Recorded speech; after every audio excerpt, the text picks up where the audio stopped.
or in Africa overall, we have a lot of trouble, a lot of regional conflict, whether in Democratic Republic of Congo, whether in Western Sahara, whether in Libya, whether in of course in many parts in Mozambique with and Nigeria with the emergence of terrorist attacks and so forth. So violence, conflict are of common occurrence, and I don't think. When we speak about values and spirituality, we speak about values of forgiveness, of tolerance, of respect, of hearing each other, of listening to each other, of making dialogue, of communicating between us, each other, of making trust. All these values are left, but the arms have been speaking so far. So I hope that people of wisdom, people of common sense and of responsibility, of maturity will come in and stop. Unfortunately, if we look, as I said, if we look at the situation now between Iran and Israel, I cannot see any prospect of any peaceful prospect or solution, because diplomacy is left out. And we are about to start crashing between each other. Unfortunately, countries like USA and most of Western countries and those members of the veto of the Security Council are supporting Israel one way or the other. I think we have at least some kind of balance with of course, China and Russia, which asked for an appeasement. So again, when we have huge, big countries, as I said, great countries are brandishing the threats and the arms instead of diplomacy, I feel very sorry and I feel pessimistic for the future of the world.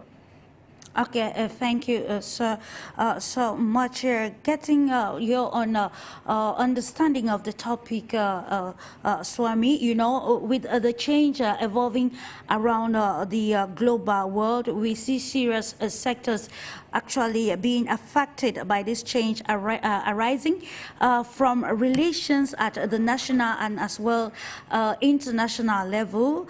Now, I want to have your own understanding of or the definition of this term diplomacy, while inculcating the tools of values and diplomacy in especially in international relations or foreign relations. Hello. Yes, Swami, I can hear you. Yes, yes. The thing is that change is the beauty of life. Absolutely. And change is the meaning of life. Life is a constant, unending process of evolution, and evolution always create new situations, new problems, and new circumstances, always something new to face. Okay. We, human beings, are always learning, growing, and always moving forward, always progressing, and many lessons of life which we have to learn. Nature knows, because nature knows what nature, why nature created us, and what is the purpose of life on this earth. So always, globally, we are all made up of the same substance, and the problem of all humanity is, whatever problem we are facing, the solution of all the problem is only one thing: how to grow consciousness, how to more awake, how to live with more selfless, self-giving, and how to create all these values, what we call the values of life, means what the nature, we can learn from the nature. The whole nature around us is always with selfless and self-giving attitude exist, and they always create harmony. And always you see there is a big diversity but there is a big unity in all the nature. So now is the time. Always we are learning from the nature, from the childhood, from the beginning. And the thing is that sometimes when we enter into our selfless and egoistic life, then our process of evolution becomes stagnant, slow. And sometimes nature tries to shake us, to awake us, and to awake us sometimes some hard process, sometimes wars, sometimes catastrophes, sometimes some sort of big shocks. Nature creates to awake us. So the purpose of all whatever in life happens is that how there some perfection can come in the life, how we can awake and make our life more peaceful, beautiful, and how we can unite all together and live like a one family. We are all made of same substance. We are all made of like a same substance, and we are all came from the same source. And the idea, the only thing is that we have this life, but we have not the knowledge how to live this life. So always life is making experiments, and through these experiments, slowly, little, we are learning and growing our consciousness and awaking. And I think one day our consciousness will grow enough to unite all and to live in peace and harmony. And that is the message, that is the only purpose of spirituality, and that is the only purpose of life. And so, never afraid from the change, always cooperate, always collaborate, and whenever life knock your doors for a change, always open yourself, be receptive, and always cooperate, collaborate. Indeed. And instead of crying and complaining, always try not to allow any negativity and never try to see negativity. Always there is something good in everything. But we have to grow that nature in us to see what is good in all, what is good in everything. In Indian spirituality, that we learn from childhood that whatever was happened, that all happened for your betterment. Absolutely. And whatever is happening for the betterment. And whatever will happen on earth in the life of everyone will happen for the betterment. Because nature is not our enemy. The creative essence, that unknown source who is behind this life is very kind. And that source knows what is the purpose of all this game, why nature is creating that. So it is a wonderful game, this game of life. And in this game of life, all globally, all the humanity, all countries, they are, according to their understanding, according to their level, according to their culture, according to their traditions, philosophies, according to their way of thinking, according to their understanding, they are all trying their best to find the solutions of the human problems and to learn and to grow and to progress and to create a beautiful, peaceful world. Indeed. So we are all here, just a small source, you can say a small cells of the whole whom nature has given us the opportunity to participate and to create a paradise, to create a peaceful world. And there must be, the thing is that all will be all right, but we have to grow something like a patience. We have not to lose patience.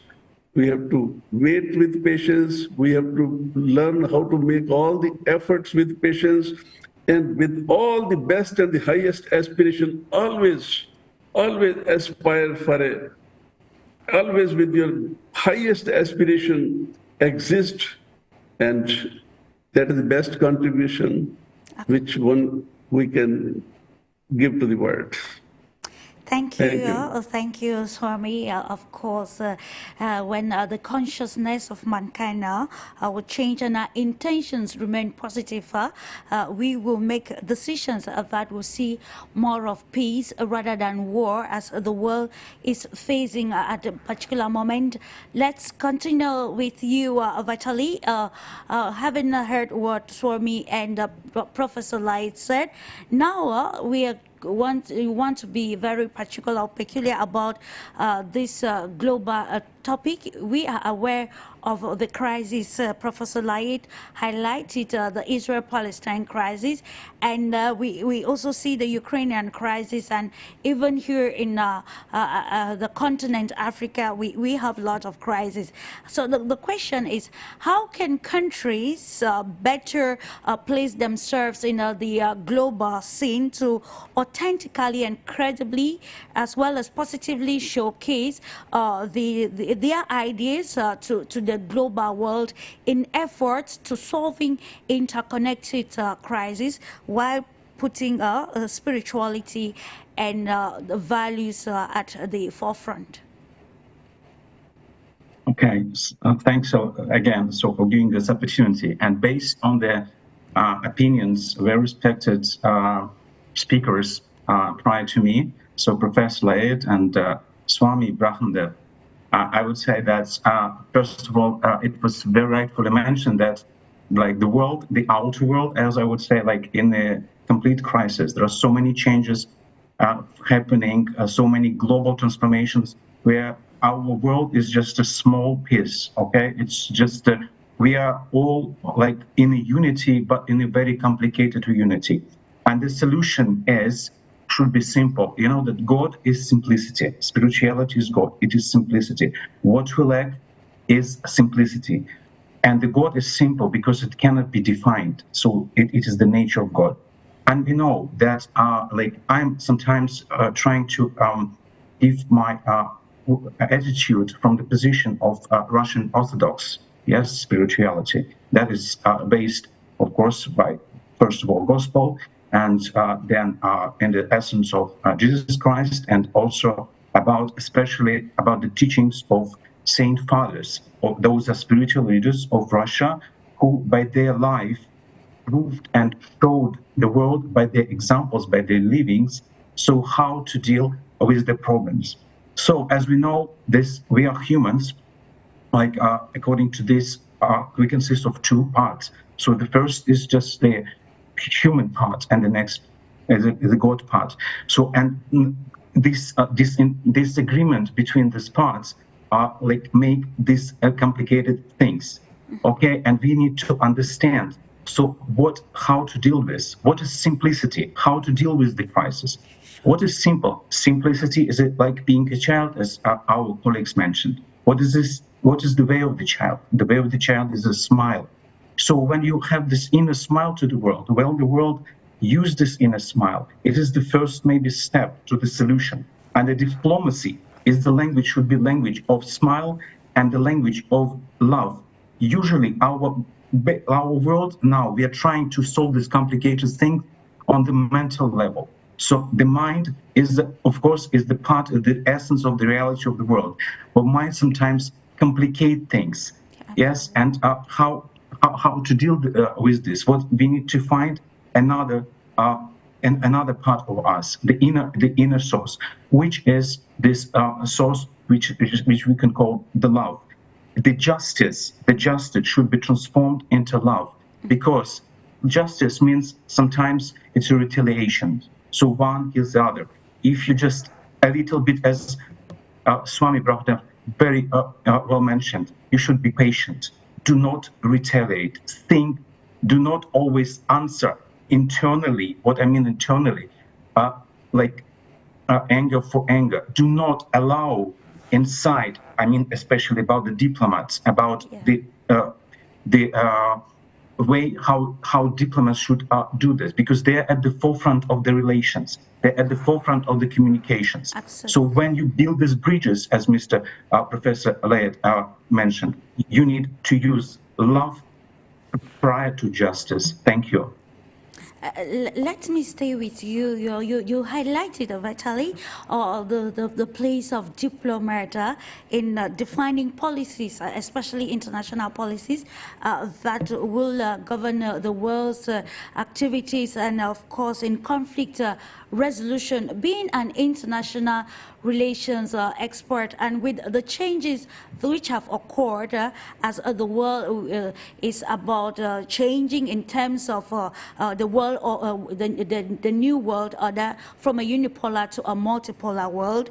So in your perspective, what are some of those tools of international relations? We know sometimes when we talk international relations, it's mostly about power, fame, and how these can be used, and it also shows how superpowers try to impose their ideologies, ideas on countries that discover or that presume to be weaker powers. So the question is, how can we bring the changes in the philosophy of international relations to match the changing times and bring forth practical solutions that, like you underlined, the world, it's all about humility and making each and everyone feel safe in this world. So what are those instruments of international relations that we need to maybe join with our cultural values, spiritual values, that will help define a new form of diplomacy for the betterment of mankind? First of all, I would say it is not imposing your values, but better showing them to others, showing the attractiveness of this.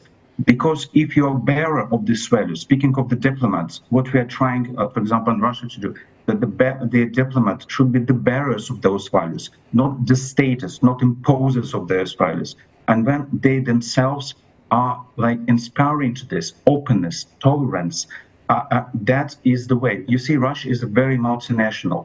Russia is itself is multipolar world. Okay, we have so many like people, and we not imposing this. And the idea is that when you open, when you treat everybody with inner love, inner smile, this is the base of the acceptance, the welcome to negotiations, the start. Like the attitude itself is enough. You see, the intent, the inner part of this diplomat, the inner world of the diplomat nowadays is very, very important. Based on Russia, you see, in Russia, the diplomats, like maybe everybody knows Pushkin, yes, Alexander Pushkin in Russia. Yeah. You know that he was a diplomat also. You know this? Maybe not everybody knows this. Do you know Tuchev? Very good boy. He was a diplomat. Do you know Alexander Griboyev? He was a very good diplomat in Persian countries. So you see, also in the position of crises in Russia, like it's now in the world, also in Russia. So those are like all people that going to the spiritual values. Based, maybe we went to our Sergei Radonежский, when it was in a Tatar war, when there were Napoleonic wars, when there was also like this Poland crisis. It was also the spiritual things. We're trying to solve this problem, to make people together, to understand each other, because of course diplomacy should first of all prevent this. It is that you see, is even Lao Tzu. Remember, his phrase is that the very great diplomat, you should not start the war, so you should like prevent the war. It is like to solve this the issues of misunderstanding before. But when it starts, you make all the effort, in spite of these all changes, inner effort of your attitude. And diplomats at the forefront should be the bearers, the carriers of inner values of love, okay, of patience, of tolerance, and of always showing the readiness to like shake the hand with the inner smile. So that is the attitude of the new diplomacy. Thank you so much, Vitaly. Coming back to you, Swami, you quite mentioned about change, saying it is a beautiful thing, and we are in the world. You can attest that there are negotiations everywhere, trying to solve the problems that are affecting the global world. I can quote. I think the government of Switzerland is working towards holding a peace conference. Of course, I know critics have already advanced that the conflict conference aimed to solve problems needs to put the two parties on the table, and there are other countries at the negotiating a peace to ensure that they put an end to the crisis. So the question is now the place of spirituality and even moral values in diplomatic negotiations and even conflict resolution process within the context of modern geopolitics. What is your take on this? Thing is that nothing is impossible till we have this life. But the most important thing is how much you are sincere in your work. Who wants peace? If all of us sincerely aspire for the peace, and the thing is that peace is not something like it has to come from somewhere. Peace is inside us, and we have to first find peace in us. And if we can find peace in us, and then we can create peace. Peace is the substance. We are made of peace. But because of ignorance, we forget ourselves and start living with ignorance, with our selfish motives, with our selfish intentions. So the thing is that always, whatever you want, that should exist in your intentions. Because with our intentions, our life is moving. All the movements in the world, all the countries, wherever there is a life is moving through intentions. If the intentions of all people are that to achieve peace or to harmony or to create a better world, sure, then nothing is impossible. And whatever the thing is, we are also a part of the creation. Nature created us to participate in this creation and to create. So, but first thing is that we have to become aware, conscious of our powers. And once we are aware, conscious of our powers, and if with little better consciousness, with better intentions, we can aspire for the solution of anything. So nothing is impossible, all is possible. And one day when we will little bit more awake or grow in consciousness, we will solve all the problems. Always hope for the best, because that is the only thing which give us a charm to exist. To live. But it's not my turn yet. When it comes to my turn, then I'll speak. Sorry? Hello? Yes, Swami. Yes, so I think that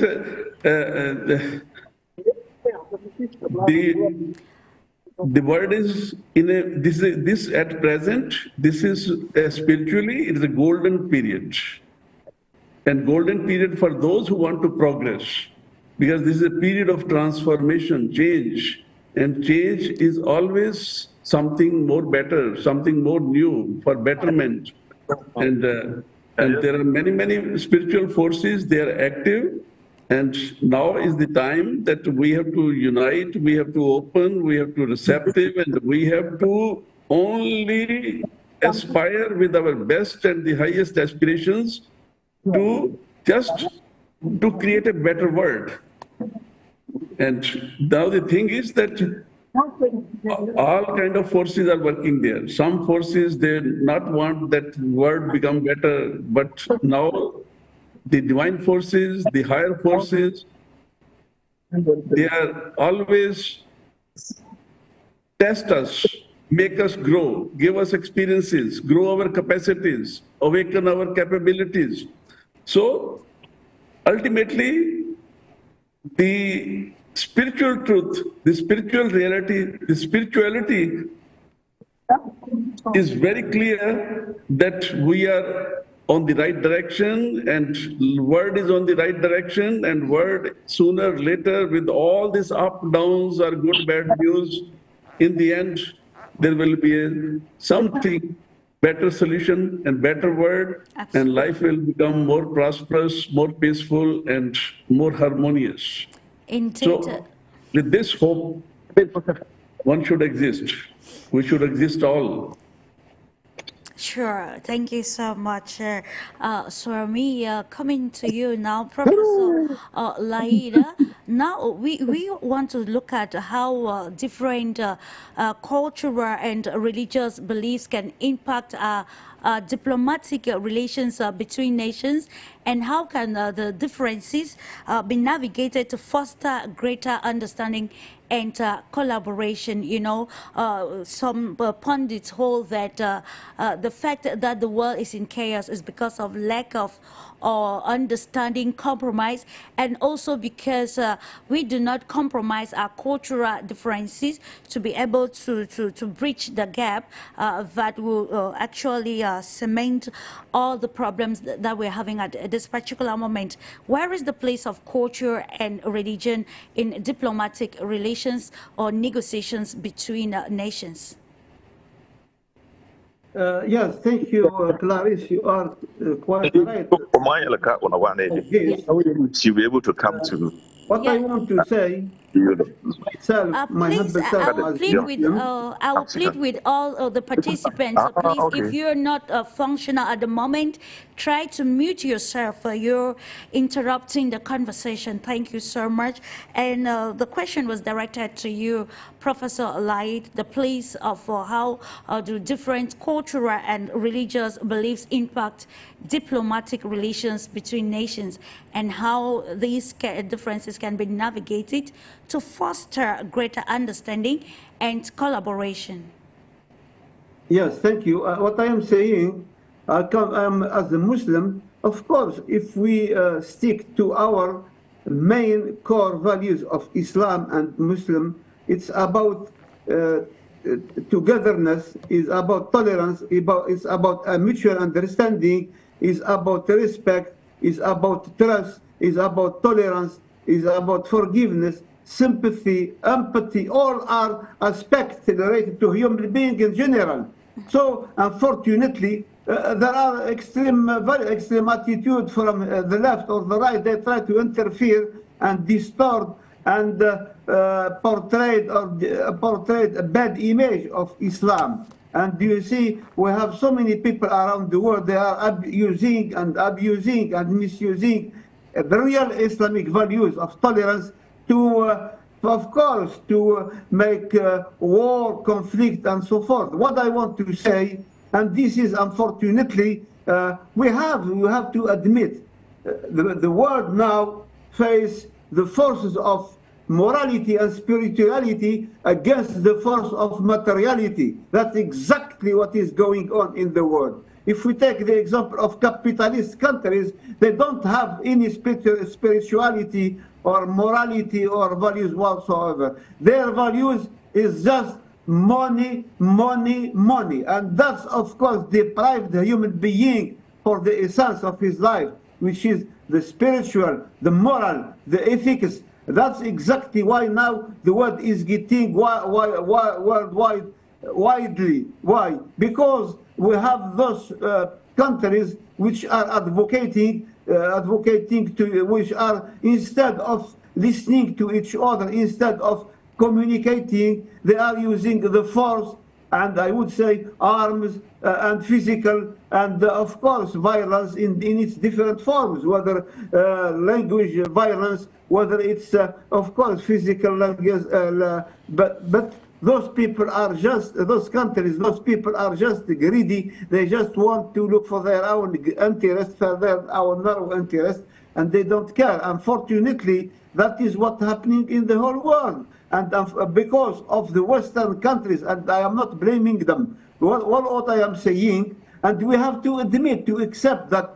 Western values have come to the end because they are no more the reference in the world. At one time it was acceptable, and now we realize how double standard Western values are used in the whole world. Instead of promoting democracy, forgiveness, peace, and so forth, they are one-sided with the strong one instead of helping the weak, the poor. Now, and take the example of what we have inherited from World War II as a financial and banking institution. IMF, World Bank are used by the rich countries to impose a drastic measure against the poor countries. They deprive them of their dignity, of their life. And that's why things are getting bad all over the world. There is no kind of understanding between those who have and those who have not. So in the end of the day, I'm so sorry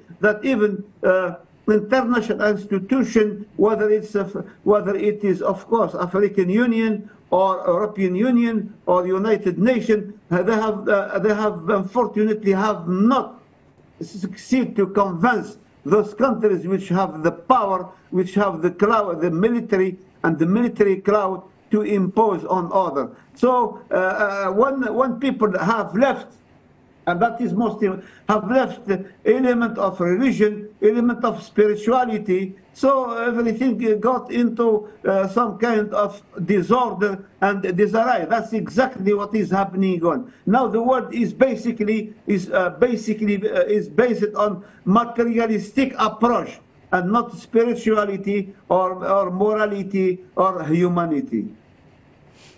Absolutely, yeah, absolutely. We have to put humanity first.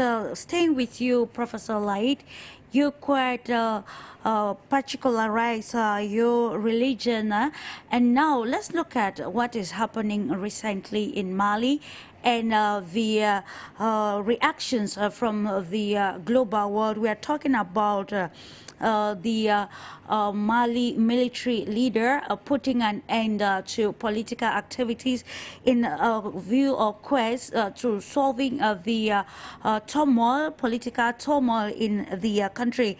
This has attracted actually criticisms from some people. So now let's look at this decision and to see if actually the culture or the values and spirituality of the Malian people actually guided the military leader into taking, or Assimi Goïta, into taking this decision with the aim of putting an end to the turmoil that the country is facing at the moment. I tell you one thing, Clarice. There was a French author. He was Minister of Culture, by the way. He's called André Malraux, and he spoke about the world is getting religious. That's exactly what he said in the 70s and 80s of last century. Yeah. He said the world is getting religious. Unfortunately, if we look now around, so what happened, as you mentioned, the example of Mali. Well, I'm not blaming or interfering in the decision of the military council to take over from civilian, but it's I would say it's internal affair. But bearing in mind and witnessing what is going on, and as you rightly mentioned it, the decision of the military council to forbid any political activities, that is really against the basic of a human being. Human beings have to express themselves. I mean, whether it has to be political views, or cultural, or social, or economic. And authoritarian regime is no more valid. It's no more valid now. We should not impose this restriction on people because it's part of their life. It's to speak, freedom of speech, freedom of expression, freedom of opinion, human rights, and so forth and so on. Democratic values now are are of global values, and you cannot deny that. So I think what the Malian Council, Military Council, decide is against the common sense. And I think they should revise their idea, because unfortunately, besides the difficulty, the social and political problem that Mali face, now we have another problem that people will not speak at all. I remember that I knew that there is a leader from religious. That's why, by the way, let me explain to you. Algeria has brokered the Malian peace solution in 2015 with the help of international community. Yeah. And all Malian faction, whether they are from the north or the south, whether from political or religious, they were all concerned and committed to implementing that peace deal, which happened in 2015. So in almost 10 years, and lastly, very last weeks, months or weeks, the military council decided to revoke that peace agreement. How on earth you do that? Now they did it. They revoked it, and they revoked this peace agreement brokered by international community. And today they also restricted any political activity. What does it mean? Where are the people of Mali going? Besides that, we Algerian, we believe in multipartism, we believe in diversity, we believe in freedom of speech. So we accepted a religious leader. And again, we have to accept, we like it or not. Religious is part of every country in the world. You cannot deny the religious association, whether they are Muslims or Christian or Hindus or this or that. They are part of the social and, of course, the sociology of the country. And what they did, they blamed Algeria for accepting the visit of one of these religious leader. And this religious leader has its own popularity. And I give you another example of the impact of religious in part of Africa. Sorry, we have just to finish. Tijaniya, for instance, it's another religious association, is worldwide exists in Africa. We have about 500,000 people who are following Tijaniya. So that's to say, religious is enshrined in people's belief and everyday life. Okay, thank you so much. Just to remind those of you tuning in, this is Global Insight on For You Media Africa, and now we are discussing values and spirituality as the foundation of diplomacy as the world is facing interconnected crises. How can we reshape policies or shape policies that will hold the strong values and of course of spirituality in to bring in resolve to these problems facing the global world at large? Let me come back to you, Vitaly, to continue with the conversation. Now we are looking at the ways, maybe the place of multilateral diplomatic effort. Now the question, in what ways can multilateral diplomatic efforts be strengthened through the promotion of value-based frameworks that will emphasize cooperation, trust building, and mutual respect among nations of the world? You know, the quest to be in control is actually high at this juncture, and countries are trying to show their prowess, be it military prowess and economic prowess over other nations. So, but now we want to look at ways multilateral diplomatic efforts can be strengthened through the promotion of value-based frameworks that will instead promote cooperation, trust, and mutual respect. Well, I would like to be a little bit more now concrete. Okay, so as you know, about the, I'm trying to be a little bit more concrete about this specific issue, right? About so how this spirituality can restore or sustain the good relations. So coming back, you know that in Russia, there was terrorist act, yes, happening, so not far, yes, you know, this in progress in Moscow it happened. And you know that they blame this, like, this Islamist and the Islam, as our professor Payet mentioned, yes, so everybody blames for something like Islam or something.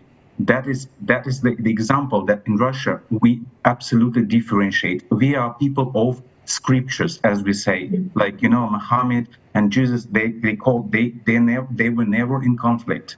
Okay, they just like were trying to be like together, going the same way, maybe to the same goal, maybe a little bit differently, but they're trying to establish this relation. So Russia does not blame Islamic people, like people of Islam. Okay, we are holding, we continue this, we understand this, we understand that the faith itself is based on love, on the teachings of Muhammad. It's very, very important to differentiate between those terrorists who do not understand or base their actions of misunderstanding, okay, the conflict of which based on egoistic way of the east like some may be in not understanding, and we should can keep this understanding of inner love. Maybe, you know, you fight the terrorism, but with the inner another attitude. You see, you just keep this way. Yeah. Another things about the conflict, which is now the big crisis between like Israel and Palestine, and there's like, you know, this world is in the center as well. But what can maybe my view, my solution as diplomat, which I tried to when I was in Israel, I was trying to somehow find the common understanding between them, and this was the saints. For example, Archangel Michael, you know, he is respected like you know, this angel, one of the highest, who is just defeating the God.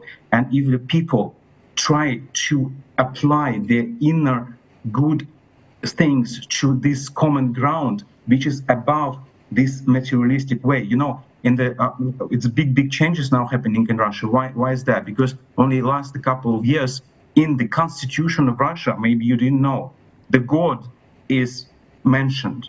It just like happened like a couple of years, yeah. And the status of the spirituality is higher than material things. That the spirit forms the reality. It is written in this direction, in the like a directive by the president. You know this, and this is like shaping the new reality of the diplomacy of the country. So there are specific examples. Okay, thank you so much for reiterating on that very aspect. And how can we bring our cultural values, especially the positive aspect of it, to redefine diplomacy and especially international relations when we are indulging with other countries of the global world? We continue to talk, and from all your analysis, we accentuate on you people have actually accentuated on aspects of compassion, empathy, humility, and living in harmony. So coming back to you, Swami, how therefore can diplomats and policy makers effectively inculcate or incorporate principles of compassion, empathy, and interconnectedness into their decision-making processes to promote more sustainable and inclusive diplomatic solutions? And another question regarding particularly India, can we see that the foreign policy of India, or the independent policy of non-alignment of India, has been largely influenced by the cultural values or the values and spirituality of the country? Yes. You know, life always create opportunities, give opportunities, and life constantly, through the opportunities, solve the problems. We believe in spirituality that there is nothing like anything is like a problem what we call problem, that is an opportunity. Opportunity is that whatever the situation is, one has to face that. And sometimes what happens in human nature, we always start thinking in a negative way, are afraid from change, and that slow the process of our evolution. And the beauty of evolution is that evolution and revolution, they go both together. Yeah. Sometime when humanity enters into inertia, laziness, stagnancy, then we compel to the nature, and the nature compel us for a revolutions. And with this revolutionary energy, we force ourselves for the evolution to grow. So the thing is that now in Indian system, in our this, India has given to the world one very powerful means. We call it yoga. So there is an International Yoga Day all over the world. We celebrate International Yoga Day, and this International Yoga Day is one of the very simplest, very beautiful way how to unite the world, how to make the world healthy, how to make the world more positive, how to make the world a one living family. And this with our government from the last few years, all over the world, we celebrate every day, every year, there's one International Day of Yoga. So yoga is a one concept of education. It is an education which can grow our consciousness, unite us, and grow our capabilities, abilities.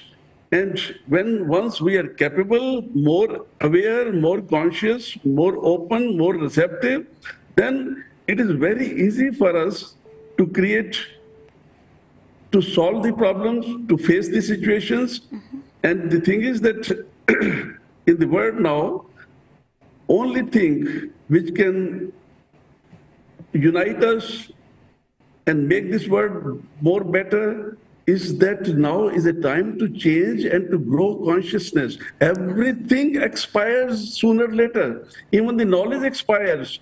Now is a time for spirituality. The spirituality is growing in the world. Many religions, they disappear. Many religions, they are just like in a very weak situation. Now humanity is growing. We are first human beings after we are religious or whatever. So first we have to become a human being. We are just now human boxes.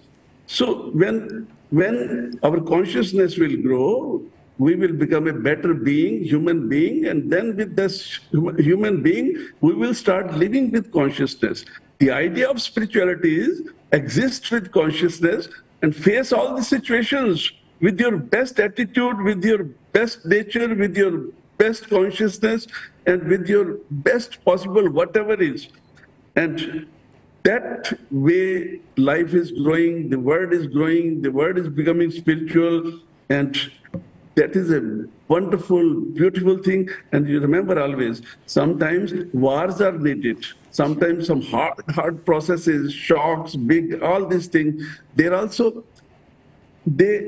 comes to shake us, to awake us. There is a divine principle, making, breaking, shaking, and awaking. Our problem is that we don't want to awake.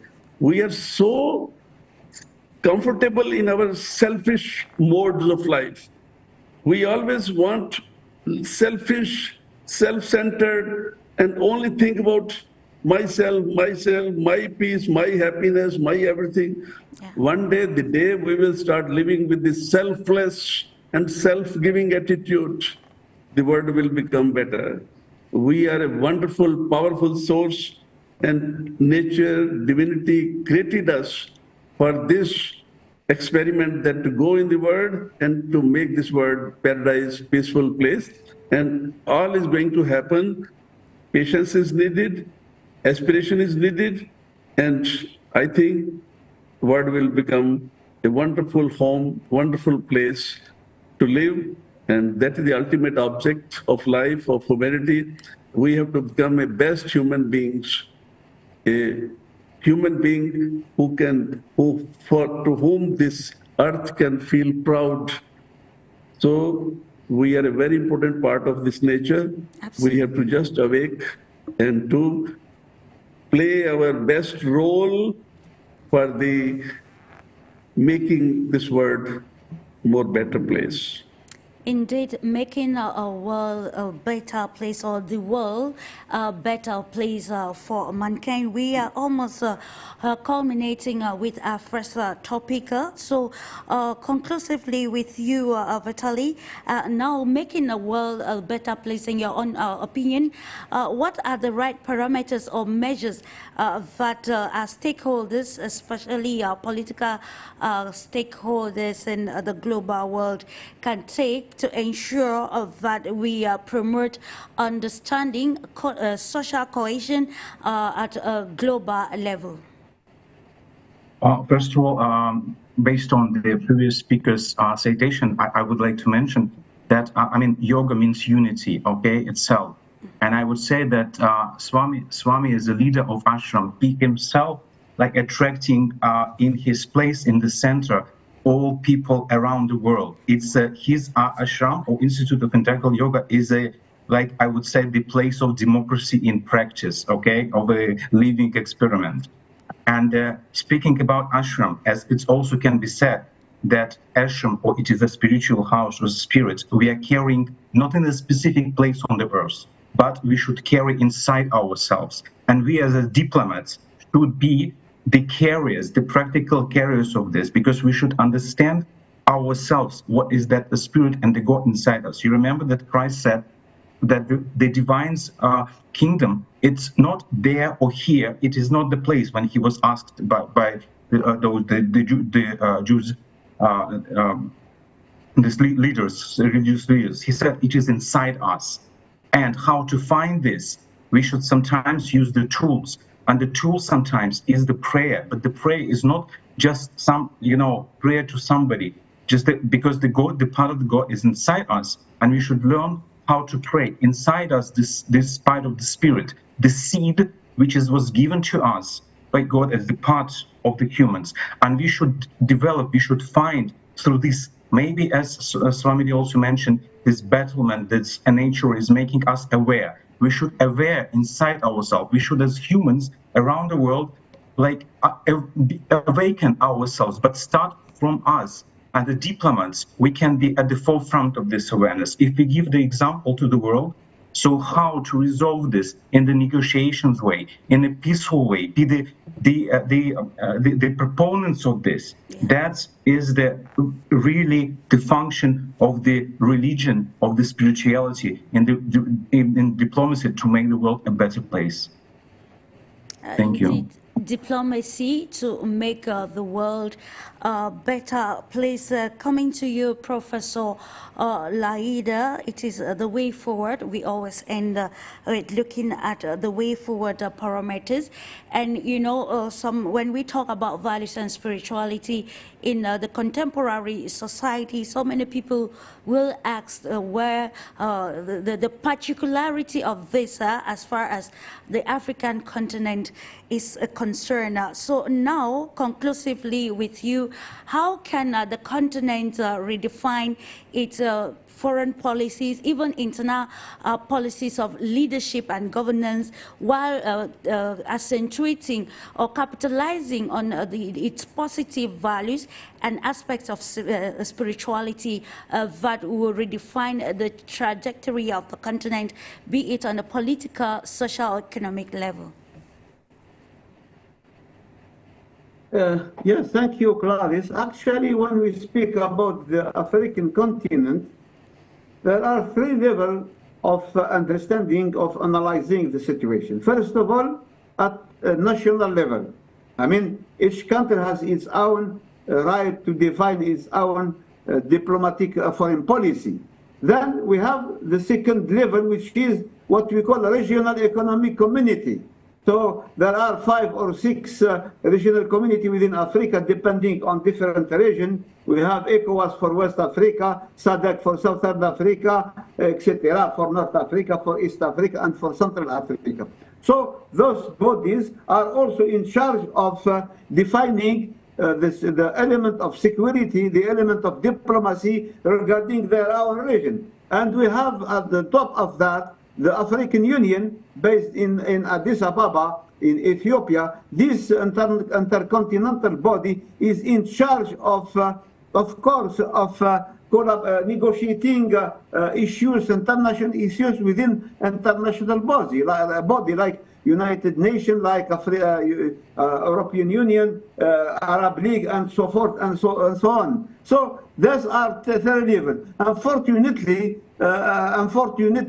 because of, let's make it clear, because of some kind of weak and non-representative leadership within African Union, there are a lot of misunderstanding, a lot of friction, and we have seen between African Union and ECOWAS how contentious were the relation between the two bodies regarding what happened, the military coup in whether it was in Niger, Mali, Burkina Faso, or Guinea, or even in Chad.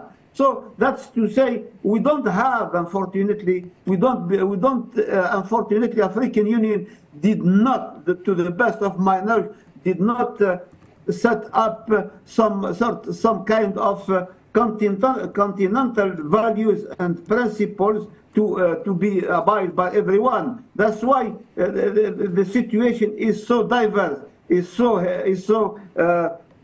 won't say catastrophic, but it's so divided that we have so many problems which are not solved.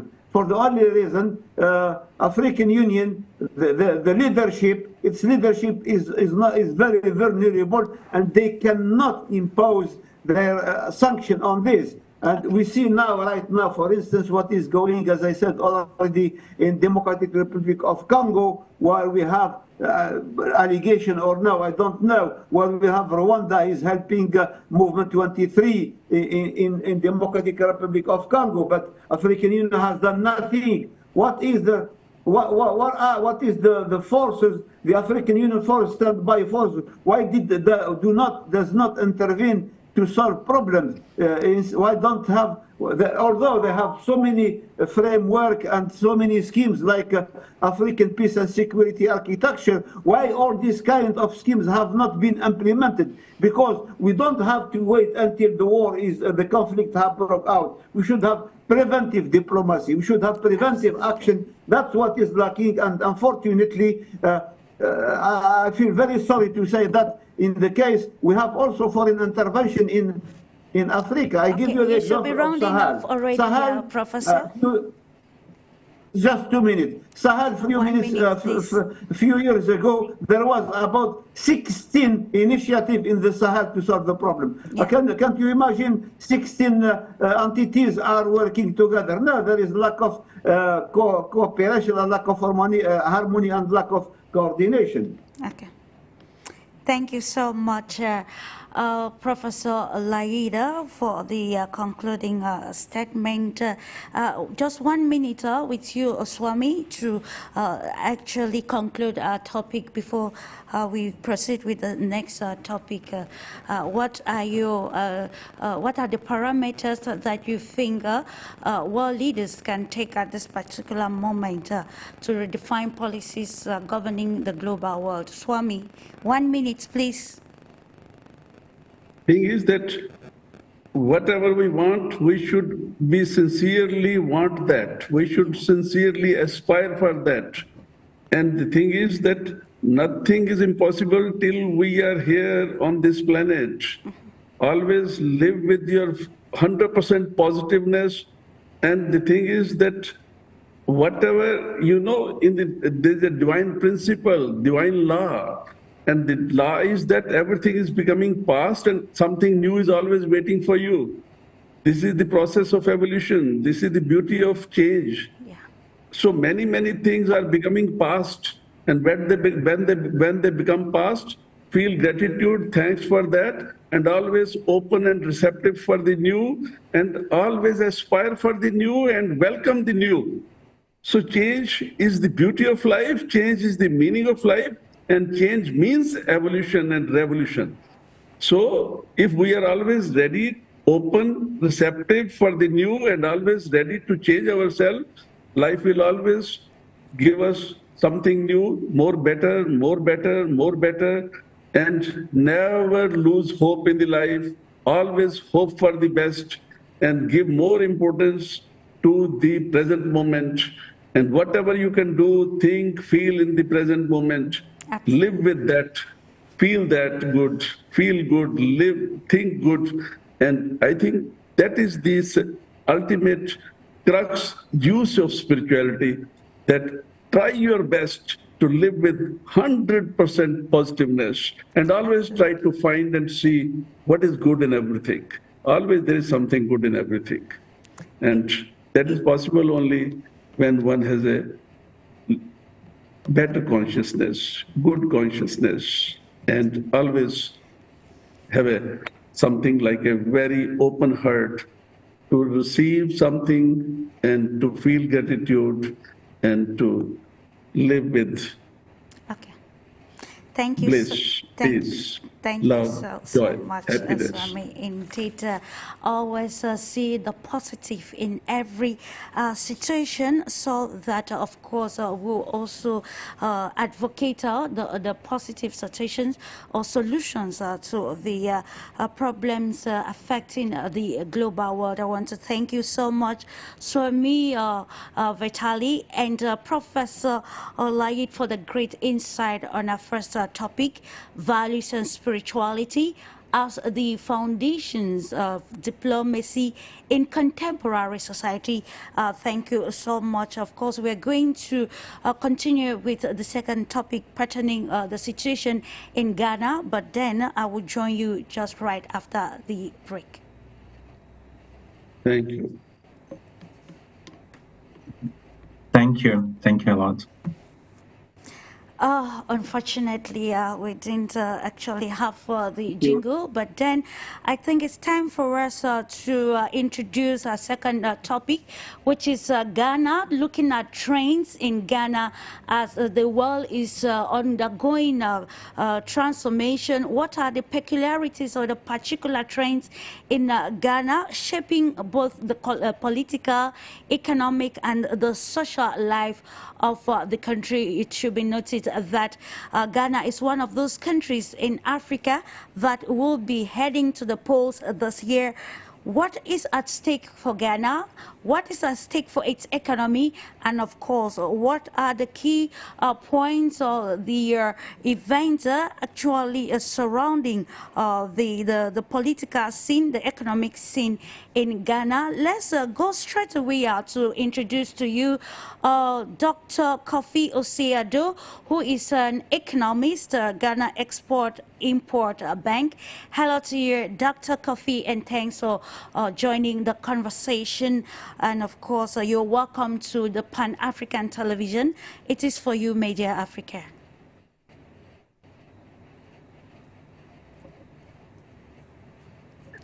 Hello, Dr. KOFI.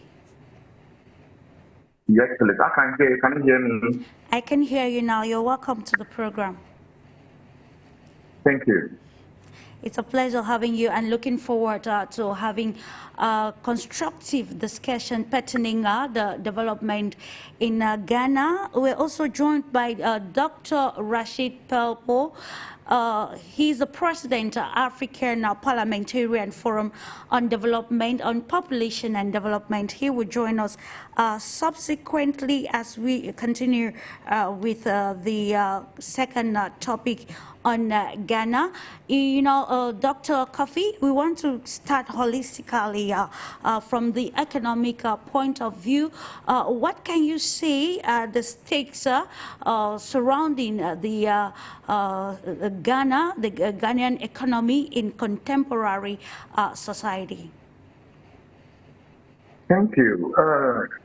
Before COVID-19 in 2019, the economy was growing on average about 8 0.0%.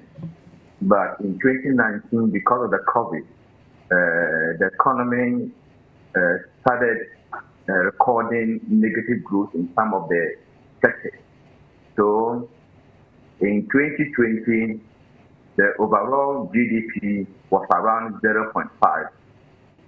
So, and after the 2022, we had another external shock, that is the Russia-Ukraine war, and our economic weighting too also affected our economy.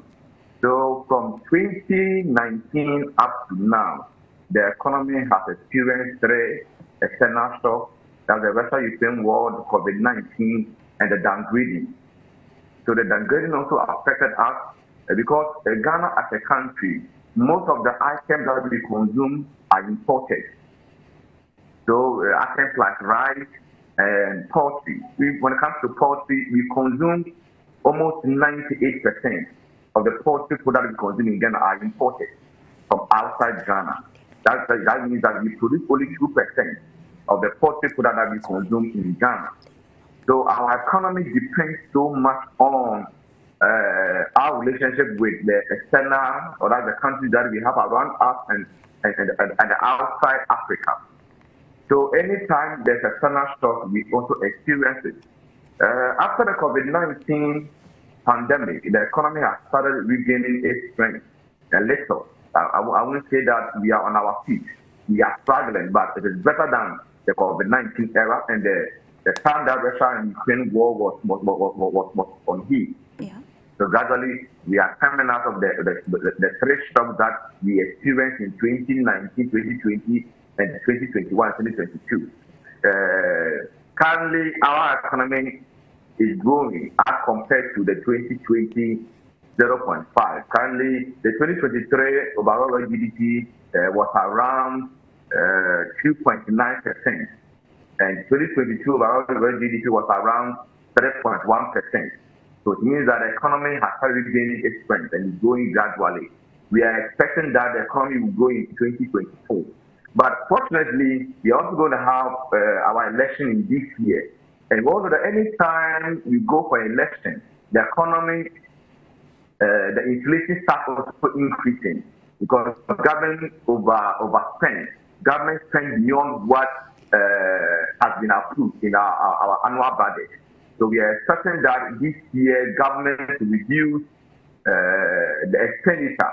Government will not exceed what has been approved. That the estimated budget that was approved by the parliament. If you are able to do that, then the economy will be stabilized a little for us. So comparatively, when you look at 2020 general election, by now the inflation was increasing in an alarming way. But this year the inflation is around as at March, ending of March, the inflation was around 25.8%. And in January it was 23.5, February 23.2, and March it was up a little to 25.8. So we are hoping that it will not get to the percentage that was recorded in 2022 December. 2022 December, the inflation rate was about 54.1%. That's reduced to 25.8% in March 2024. So we are hoping that Bank of Ghana and the president will put measures in place to make sure that more money will not be pumped into circulation. Because in election year, we are expecting government to complete most of the developmental project government started because of the election. Yes, in a way that people will vote for the ruling government. We are hoping that government will be measured and will not put more money into circulation so that the economy and the inflation will not increase beyond what we have estimated for 2024. So we are hoping that this election will also be peaceful. And if you're hoping the election will be peaceful, then we are anticipating that more investment will be made and foreigners will not repatriate their profits, and companies will not think about the election and pump their money into the economy so that the economy will grow. We are hoping that this election will be peaceful. Okay, talking about the changes in the economy, Dr. KOFI, you highlighted indeed Ghana was actually applauded in 2019 when it recorded this milestone in economic growth. In your own perspective as an economist, do you think it is imperative, like the political decisions that a country would take will actually transcend into what they will see in its economic and even social life? So you've highlighted maybe circulation of money as one of the reasons that led to the inflation or deteriorating economic situation in in Ghana. So the question is, what other factors economically inclined affected or led to the declining economy in Ghana? And do you think that it's the policies advocated by the ruling party that have brought Ghana to this dire situation? Because even the young Ghanaians, according to news gathered, they are very intentional, involved in the forthcoming elections to see this change. What are those policies that the present government has done that has brought the country instead to this recess? And how can this be fixed? Thank you. As I said initially, most of the commodities that we consume in Ghana are imported. So when this government took over, all Ghanaians were expecting that government will pump more money into agriculture so that we'll be able to reduce the food inflation. When it comes to Ghana, we have a lot of land that we can produce goods to feed ourselves. But because government is not pumping more money into agricultural sector, we keep on importing every blessed year. And because of that, it's affecting our exchange rate. So the city keeps on depreciating. The city keeps on depreciating. So we are expecting that, initially we're all expecting that the government will put measures in place, make agriculture an attractive sector for young guys to go in and to produce goods to feed the country. But we haven't seen that. If you put that one aside to our industry, the industrial sector, for the past even a year has been recording negative growth. When you look at the service sector in 2023, the first quarter in 2023, it recorded a contraction of 1.4. In the second quarter, to 2.6. And in the third quarter, 2.5. All contractions. It's only the fourth quarter recorded a growth of 1.6. So it means that the service sector is supposed to produce semi-finished products and finished products to feed the economy is not growing as we are all expecting. And government started, when this government took over in 2015 and was sworn in 2017, government promised all Ghanaians that he was going to start a project called One District, One Factory. One District, One Factory. Although government is boasting of about 200 new factories and old factories that have been renovated and put in shape, and that is in production. But the economy that we see today, we have not thought that One District, One Factory as projected by the government. But we're expecting that if you have one district, one factory, then it will reduce importation. But the motive of One District, One Factory is to have a company that will produce commodities in Ghana similar as we import. So the One Factory, we thought the One Factory is going to be like import certificate companies in Ghana that will produce similar product that we import from outside. But the companies that we see today, they have not been able to produce in large quantities to support the existing companies that we have to reduce the importation of semi-finished products and the finished products. So that's also another challenge that we are facing. Then the next thing that we can talk about is that anytime we are in election year, and even before the election year, talking about the 2020, the COVID, government pumped more money. Government was thinking about finding the best way to feed those who were vulnerable, those who were not having enough money to feed themselves. So government pumping more money into social aspects. About social aspects, people were being fed during the COVID-19 lockdown. People were being fed, and people were not allowed to pay electricity bills. Government started to pump more money to take care of the electricity bills and even water bills. So people were using electricity for free and water for free. And you all know that when you find yourself in an economy that is struggling to grow, and you allow that people are going to use water for free, electricity for free, the company that produces electricity, government has to pay them.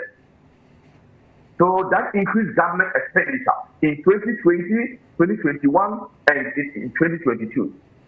Apart from the freebies, we can also say that the banking sector cleanup. Remember, the government started the banking sector cleanup exercise. We pumped huge amount of money to the banking sector cleanup. That's also affected us so much. And these are some of the factors that's why we are struggling now, in addition to COVID-19 and the Russia-Ukraine war and the downgrading. That's why we are struggling now. And we can also talk about excessive borrowing. Excessive borrowing. Actually, without actually interjecting you, only this government. With excessive borrowing, we can't point out on only this government. All the excessive government that we have had in Ghana keep on borrowing, but we don't see the output. Because when you borrow and you invest in an area that will increase production, then that borrowing will be a positive impact, will have a positive impact on the economy. Absolutely. But if you borrow to buy goods or you borrow to import raw material, that will not be used to produce goods and services. If you borrow to buy goods, that will be consumed. It will become a problem for the economy. And that's what we are experiencing now. Indeed, you mentioned the aspect of borrowing that took us to the next question. We are looking at the bailout deal with the International Monetary Fund. So the question is, what is the state of affairs right now in Ghana regarding the IMF approved bailout program for Ghana?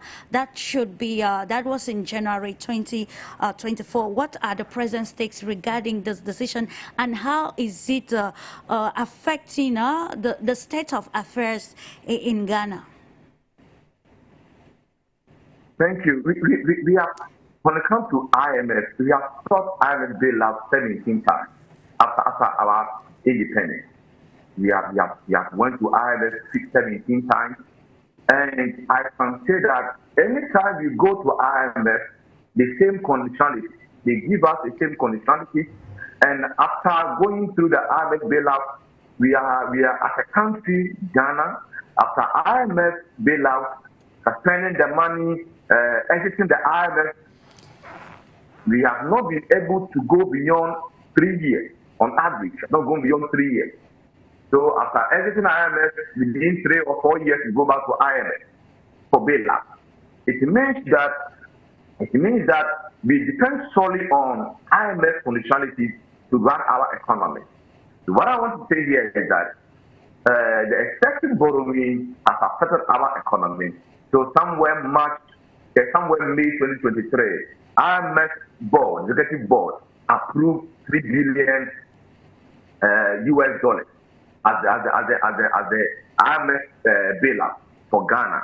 So the $3 billion somewhere somewhere May up to November, they disbursed $600 million US. And because of the conditionality, I can say that the economy is gradually growing as expected. Because with the IMF bailout, if you go for IMF bailout, you come out with your program, and they make sure that you follow your program. Absolutely. So as part of the IMF conditionality, we're asked to come out with something we call domestic exchange rate program, domestic debt exchange program, and government successfully has implemented domestic debt exchange program, and though it has helped in reducing our interest payments. Sure. that have been reducing our interest payments on loans. But it has also affected the banking sector, because most of the banks in Ghana were the same companies buying government security. So because of the bailout, if you look at the 2023 report, you can see that it has affected the banking sector.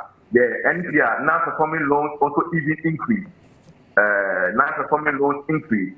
Then, if you look at the capital adequacy ratio, in 2022 it was 20.7%. The capital adequacy rate was 16% in 2022 December.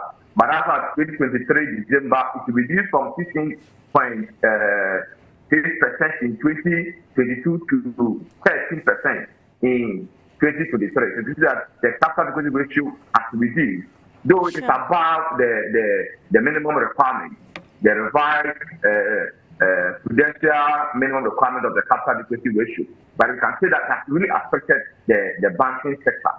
Though we are expecting that the government should put measures in place to support the banking industry, so that the banking industry can also support the private sector to grow the economy.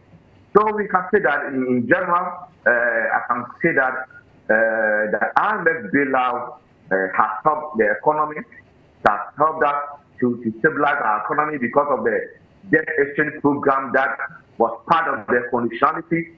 I can also say that the measures that were put in place has helped us to reduce our inflation from 54.1% in 2022 December to what we experience now, 25.3% in 2024 March. So that really helped us. And we're hoping that the government will continue to follow the program that was agreed on, so that our economy will regain its strength. And that's quite worrisome.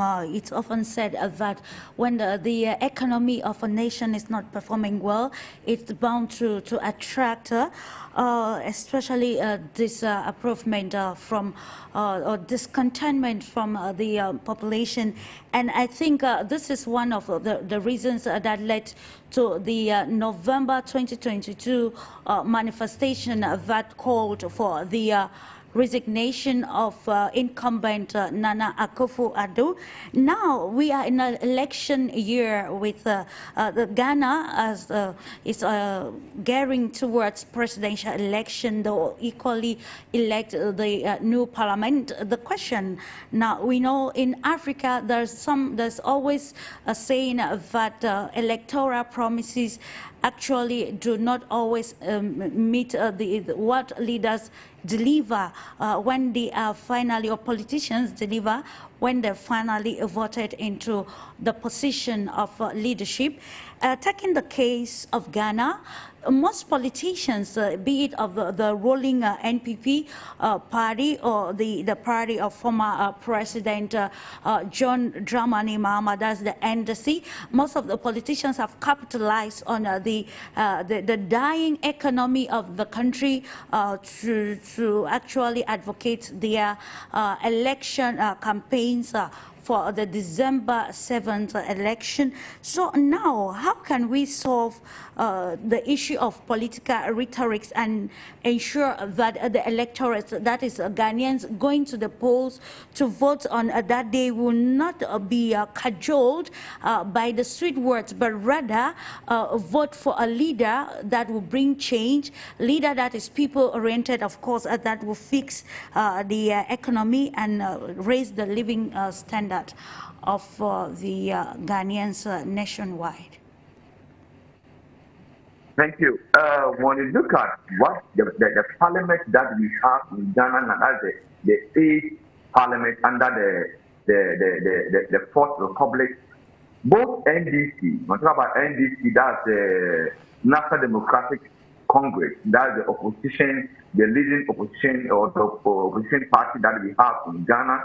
Then we have the New Patriotic Party, that is the NPP, that's the ruling government now in Ghana. Both the NDC and the NPP are having 137 seats in parliament. In Ghana, we have 275 seats. So that means that we have 275 parliamentarians. So currently, NDC is having 137 seats, meaning they have 137 parliamentarians, and NPP is also having 137. So we have one independent. So the independent MP decided to join the ruling government. That is why we are saying that the ruling government has the majority in parliament. So it is 137 for both NDC and NPP, and one independent. The independent MP joined the new Patriotic Party in parliament. So the new Patriotic Party is having 138, and the NDC is having 137.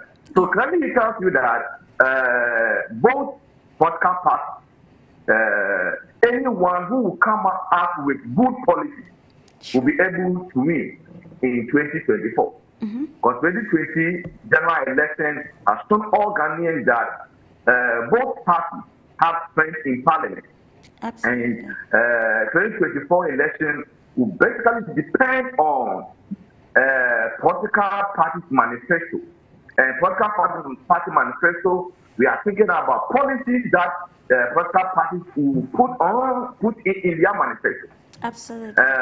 Most Ghanaians are now white. If I say white, it means that we have experienced NDC and MPP. But under the Fourth Republic, both political parties, more or less like every 8 years, we change government. Every 8 years, we started in 1993. It was NDC. NDC went for 2 terms. 2 terms means 8 years. But in Ghana, we every 4 years we go for our pool. So 2 terms means 8 years. NDC was in power for 8 years. Then in 2000 general election, MPP won. So MPP government was sworn in 2001. That is under our former president, His Excellency KOFI, is still alive. So he also took over in 2001 and also was in power for 2 terms. That the NPP was in power for 2 terms. Then in 2009, NDC came in power again. From 2009 to 2016, NDC also took over for 2 terms. And NPP came back in 2016, and NPP 2 terms will end in 2024. So both political parties have enjoyed 2 terms. And every time that a political party enjoys its 2 terms, Ghanaians in general decide to give it to another political party. So both NDC and NPP, every 8 years, if NDC is in power after enjoying their 8 years, NPP takes over. For another 8 years, and NPP comes. So what we are trying to do now is that NPP wants to break the 8. That is, the ruling party has come out with their slogans and their flyers, trying to convince Ghanaians that they are ready to break the 8. Breaking the 8 simply means that they are now ready to go beyond the 8 years that Ghanaians have been giving to political parties. Now they want to break the 8. And NDC is also capitalizing on our economy. NDC is that the leading opposition party. It's also capitalizing on the economy that we are in now, where inflation is high, though it has reduced from 54.1% in December 2022 up to 23.5 in February, and now 25.8 in March 2024. Though it has reduced, but the opposition party saying that years ago, that was in 2016, it was around 15%. Absolutely. Yet, Ghanaians voted against the NDC. So now that it is 25.8%. We shouldn't focus on the COVID-19. We shouldn't talk about the Russia-Ukraine war. It is about the incompetence of this government. It's about trying to say that because of mismanagement of the economy, that is where we find ourselves in this situation. So the Ghanaians, as they did to NDC in 2015, they should vote MPP out and give our former president, His Excellency John Dramani Mahama, another term to come and rule our nation. He is yet to come up with his policy. Now, both political parties, none of them have come up with their manifesto. So we are waiting for their manifesto. But before they come with their manifesto, both their interviews, normally you get to know what they want to put in their manifesto. The opposition party has come up with a slogan that says that 24-hour economy.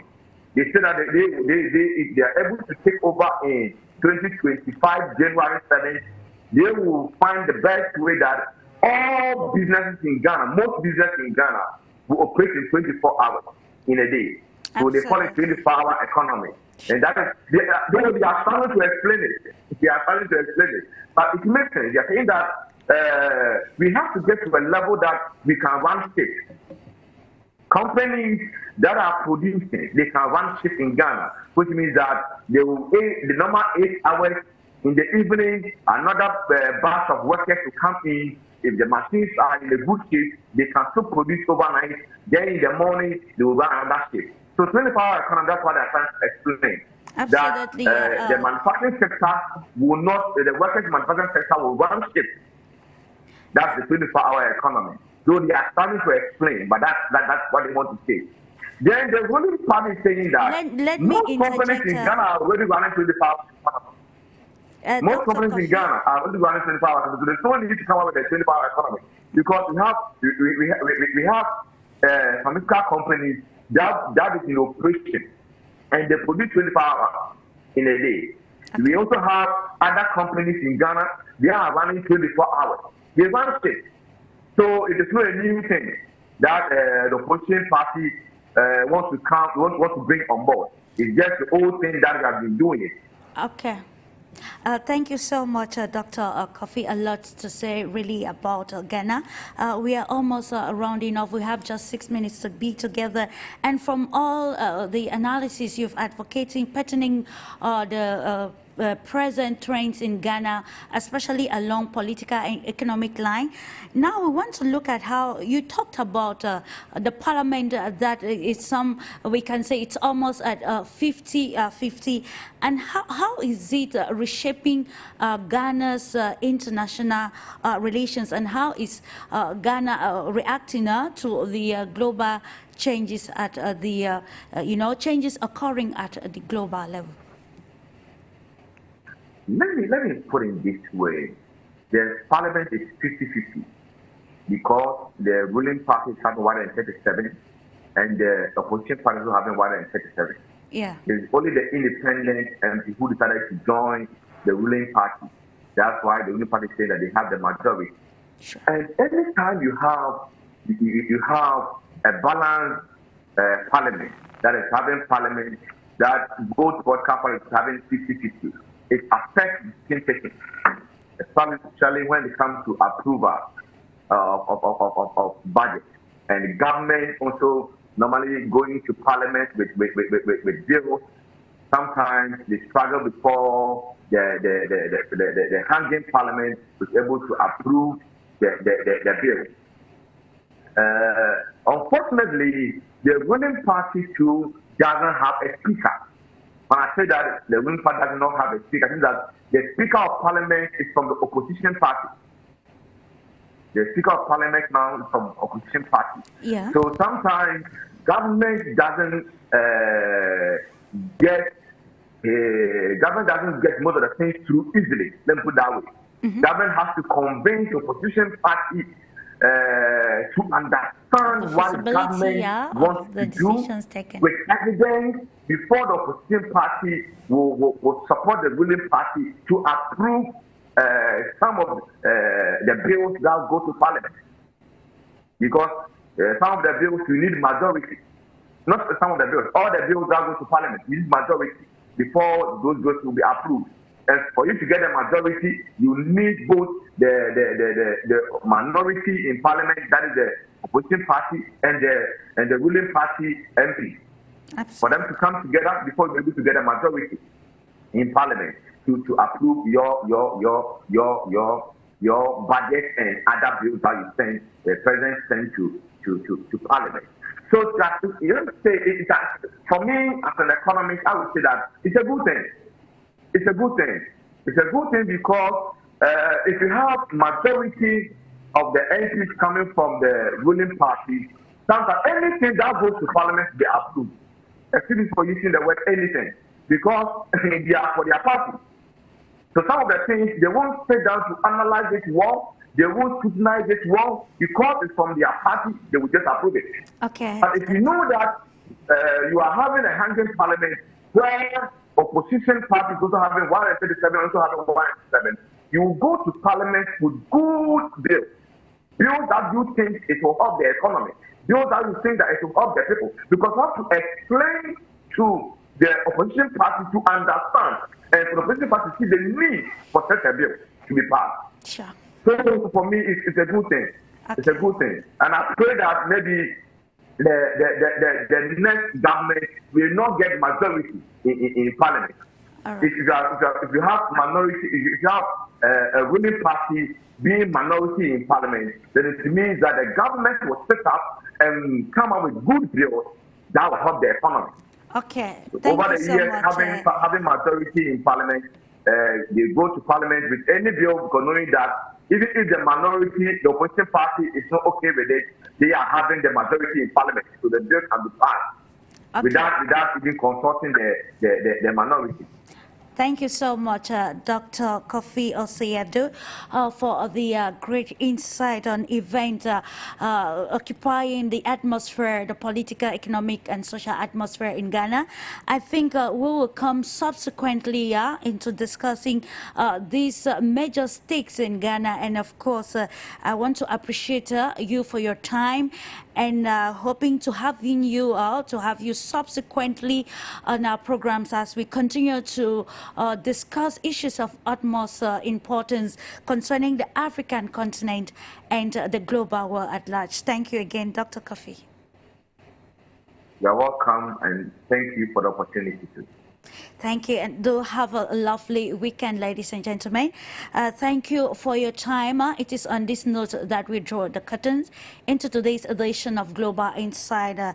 But don't go away. Keep having a lovely moment in the company of programs on For You Media TV.